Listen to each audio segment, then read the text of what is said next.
오늘도 하나님의 은혜 가운데 믿음으로 살아가는 승리의 하루가 되시기를 간절히 소망합니다. 오늘 에레미야 19장의 말씀을 통해서 우리는 다시 한번 하나님께서 우리들에게 주시는 이 경고의 말씀을 잘 받아들이고 그 말씀의 뜻을 따라서 온전히 순종하여 믿음으로 나아가는 삶이 되어야 될 줄로 믿습니다.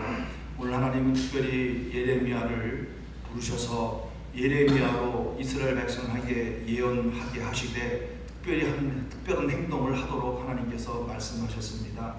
제사장과 또 백성의 지도자를 택하여 또 진흙으로 만든 그 항아리 단지를 들고 도벳의 흰놈의 골짜기로 들어가라고 명령하셨습니다. 이제 그곳에서 하나님은 다시 한번 예레미야를 통하여 이 유다 백성의 죄악이 얼마나 큰가를 다시 한번 경고해주고 있는 모습을 우리에게 보여주고 있습니다. 어떻게 보면 마지막 경고로 그 항아리를 옹기를 들고 가서 그곳에서 이제 하나님이 분명하고 정확하게 유다의 백성의 죄악을 열고 하십니다. 그리고 너희들은 이런 죄악을 졌기 때문에 도저히 나는 너희들을 용서할 수가 없다. 그 죄악의 내용은 무엇이었습니까?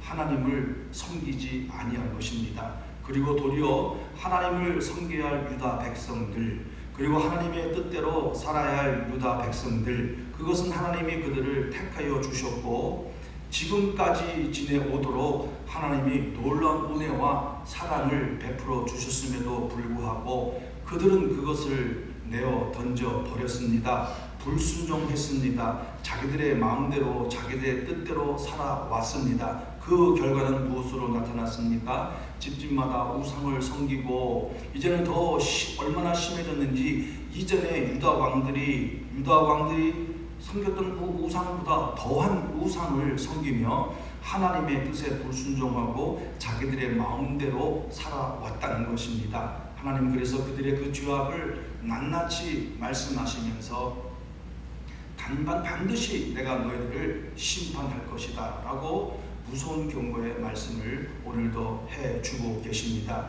그러면서 마지막 절에 10절에 가서 그 옹기를 깨뜨리라고 말씀하셨습니다. 그것은 토기장이가 옹기를 깨뜨리면 다시는 그것을 쓸 수가 없다라고 말씀하시면서 내가 너희들 이렇게 단호하게 심판하고 너희들을 멸망시킬 것이다 라고 하나님께서 그 예레미야를 통하여 유다 백성들에게 경고하고 심판의 말씀을 선언하고 계시는 겁니다. 그럼에도 불구하고 이 유다 백성들은 여전히 그 악에서 떠나지 아니하고 죄를 짓는 모습을 우리에게 보여주고 있지 않습니까? 예레미야가 돌아와서 여호와의 뜰 앞에서 또 하나님의 말씀을 이스라엘에게 백성에게 선포합니다. 너희들이 나를 믿지 아니하고 다른 신을 섬기고 목이 곧아서 이렇게 하나님은 심판할 수밖에 없다라고 다시 한번 선언하시는 이 놀라운 하나님의 경고의 말씀을 선포하고 있는 것입니다. 사랑하는 성도 여러분, 오늘 우리는 이 말씀을 통해서 우리가 정말 받아야 할 교훈은 하나님을 온전히 섬기지 아니하고 우상을 섬기고 하나님의 뜻대로 살지 아니하면 반드시 하나님의 징계와 심판이 임한다는 것을 우리는 분명히 깨달아야 될 줄로 믿습니다. 하나님은 그런 상황 가운데 여전히 역사와 사건과 환경을 통해서 북이스라엘과 유다에게 기회를 주시지 않았습니까? 이렇게 말씀하신 이유는 무엇이었겠습니까? 속히 너희들의 죄악을 깨닫고 철저하게 나에게 와서 회개하고 다시는 이러한 죄악의 길로 들어가지 말라라고 계속해서 기회를 주시고 있는 이런 놀라운 은혜와 사랑의 하나님의 모습도 지금 우리는 보고 있는 것입니다. 그러와 또 반면에 하나님은 그럼에도 불구하고 회개하지 아니하고 여전히 더 악하게 하나님을 떠나서 우상을 섬기고 자기들이 주인이 되어서 자기들의 마음대로 살아가는 이 백성들을 향하여 하나님은 분명하고 단호하게 내가 너희들을 심판하겠다라고 이제는 그 토기장이가 만드는 그 옹기의 사건을 통해서 옹기를 들고 가서 그 대표되는 사람들을 보는 앞에서 그것을 단호하게 깨뜨려 버리면서 내가 이렇게 단호하게 너희들을 심판하고 내 결단을 통해서 너희들을 심판할 것이라고 말씀하시는 이 하나님의 공의의 모습을 지금 우리는 보고 있는 것입니다. 사랑하는 성도 여러분, 우리의 삶을 늘 돌아보면서 나는 하나님께서 우리의 모든 것을 아시고 지켜보고 계시고 있다는 사실을 절대로 잊어서는 안 될 줄로 믿습니다. 그런데 많은 사람들은 하나님이 우리를 안 보는 것처럼 여길 때가 많습니다. 그리고 하나님보다 더 다른 것을 사랑하고 그것을 향해 달려가는 어리석은 모습이 우리 속에 얼마나 많이 있습니까? 어떤 사람은 돈을 향해서 달려가고 있습니다. 어떤 사람은 욕심을 향해서 달려가고 있습니다. 어떤 사람은 자식을 위해서 달려가고 있습니다. 어떤 사람은 명예를 위해서 달려가고 있는 모습을 우리는 보고 있습니다. 하나님께서도 다 보고 계실 줄로 믿습니다. 하나님께서는 다 알고 계십니다. 그럼에도 불구하고 계속해서 하나님은 선지자들을 통해서 또 많은 믿음의 그 종들을 통해서 경고하시고 선포하시고 있는 것을 오늘 우리는 지금 이 예레미야서 19장의 말씀을 통해서 보고 있는 것입니다.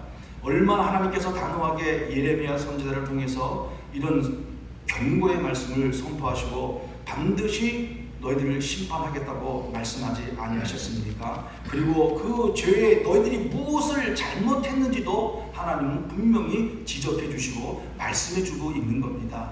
이처럼 하나님도 우리가 잘못한 것 하나님은 분명히 우리에게 말씀해 주십니다. 너희는 이런 잘못을 했다. 또 너는 이렇게 나를 떠나고 나를 섬기지 아니하고 도리어 너희들 마음대로 나를 떠나서 우상을 섬겼다라고 지금도 우리가 잘못된 길로 걸어간다면 성령 하나님께서 우리에게 이렇게 경고하고 계심을 우리는 분명히 깨달아야 될 줄로 믿습니다. 그래서 우리는 이 경고의 말씀을 듣고 그러면 우리는 어떻게 살아야 되겠습니까? 매일매일 우리는 하나님 앞에서 하나님이 나의 모든 것을 아시기 때문에 나는 하나님 앞에 감추일 것도 없고 숨길 것도 없고 피할 것도 없고 이것은 하나님이 모르시겠지라는 생각도 하지 말 것이며 온전히 하나님 앞에서 하나님 저의 모든 것을 아십니다. 제가 하나님 앞에 감출 것이 하나도 없습니다. 하나님 절대로 죄의 자리에 들어가지 않도록 저를 붙잡아 주시고 인도하여 주시옵소서라고 기도하며 하나님의 이 경고의 말씀이 오늘 나에게 주시는 말씀이다. 이렇게 받아들이고 믿고 늘 우리들의 자신의 삶을 돌아보는 시간들이 되어야 될 줄로 믿습니다. 이 사단이 얼마나 우리를 유혹합니까?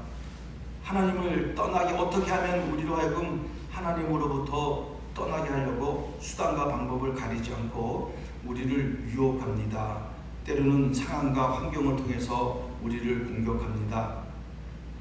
그리고 때로는 우리 하는 모든 일들을 통해서 우리를 유혹합니다. 그러면서 하나님을 믿지 못하도록 하나님을 의지하지 못하도록 때로는 달콤하게 우리를 유혹하고 있다는 사실을 우리는 분명히 기억해야 될 줄로 믿습니다. 이런 공의로운 하나님, 그럼에도 불구하고 하나님은 여전히 유다를 사랑하셔서 회개하도록 돌아오도록 이끄시는 이 하나님의 사랑을 떠나는 결코 잊어서는 안 될 줄로 믿습니다. 회개하고 철저히 회개하고 하나님 앞에 하나님을 의지하고 바라보고 믿고 나가게 되면 하나님은 반드시 우리를 용서해 주시고 우리를 올바른 믿음의 삶의 방향으로 우리를 이끌어 주실 줄로 믿습니다. 그리고 더 놀라운 은혜와 사랑을 우리에게 베풀어 주실 줄로 믿습니다. 이것이 하나님의 공의요 하나님의 사랑이십니다. 그렇지만 우리는 우리들의 삶의 모습을 바라볼 때 그렇지 못할 때가 얼마나 많습니까? 하나님이 이렇게 공의로우시고 단호하시고 그리고 사랑이 많으신 하나님인데 설마 나에게는 이런 일이 일어나지 않겠지? 설마 나는 이렇게 살아도 하나님 나는 그래도 용서해 주시겠지라는 착각 속에 있을 때가 얼마나 많이 있는지 모릅니다. 그렇지만 우리는 반드시 이 하나님의 말씀의 교훈을 따라서 내가 하나님 앞에 죄를 지은 거 철저하게 회개하고 하나님 앞에 나와야 될 줄로 믿습니다. 이 죄의 문제를 해결하지 않는 이상 절대로 하나님은 우리와의 관계 속에서 그 문제를 해결해야지만 하나님은 우리와 함께하여 주시고 우리를 이끌어 주실 줄로 믿습니다. 이런 분명한 하나님의 이 단호하고도 경고하시는 말씀을 기억하면서 오늘 하루도 우리는 절대로 죄의 자리에 들어가지 않게 하기 위하여 하나님 앞에 간절한 마음으로 기도하고 하나님 앞에 우리의 삶을 돌아보고 하나님의 뜻대로 살게 해달라고 하나님의 도움을 구하는 자리에 들어가는 우리들의 삶이 되어서 오늘 경고의 말씀이 이 시대에 유다 백성에게 주신 하나님의 말씀이다라고만 생각하지 말고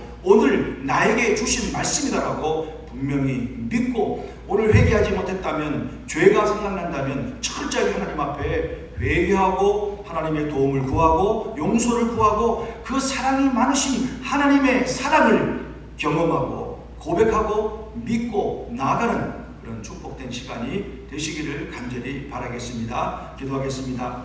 하나님 아버지 감사합니다. 오늘도 예레미야서 19장의 말씀을 통하여 경고하시고 그들의 죄악을 분명히 말씀해 주시고 그 이면에 하나님의 그 이스라엘 백성들을 유다 백성들을 향한 뜨거운 사랑과 국률의 하나님의 모습도 보게 해주셔서 감사합니다. 그리고 단호하게 이 죄에 대해서 단호하게 말씀하시는 이 하나님의 공의의 모습도 보게 해주셔서 감사합니다. 하나님, 저희들이 혹이나 하나님 앞에 잘못된 것이 있고 죄를 지은 거 있으면 이 시간에 철저하게 회개하고 하나님의 은혜를 구하는 자리에 들어가는 저희들의 삶이 되게 하여 주시옵소서. 하나님을 떠나고 내가 하나님보다 더 사랑하는 것이 무엇이 있는가를 돌아보고 그것이 있다면 온전히 회개하고 하나님을 제일 우선순위에 두고 하나님을 제일 사랑하는 자리에 들어가고 하나님만을 바라보고 믿고 나아가는 저희들의 삶이 될 수 있도록 은혜를 베풀어 주시옵소서. 오늘 경고하시는 말씀이 저희들에게 주시는 말씀으로 받아들이고 고백하고 온전히 하나님만을 믿고 의지하고 나가는 저희들의 삶이 되게 하여 주시옵소서. 감사하며 예수님의 이름으로 기도하옵나이다. 아멘. 하늘에 계신 우리 아버지여, 이름이 거룩히 여김을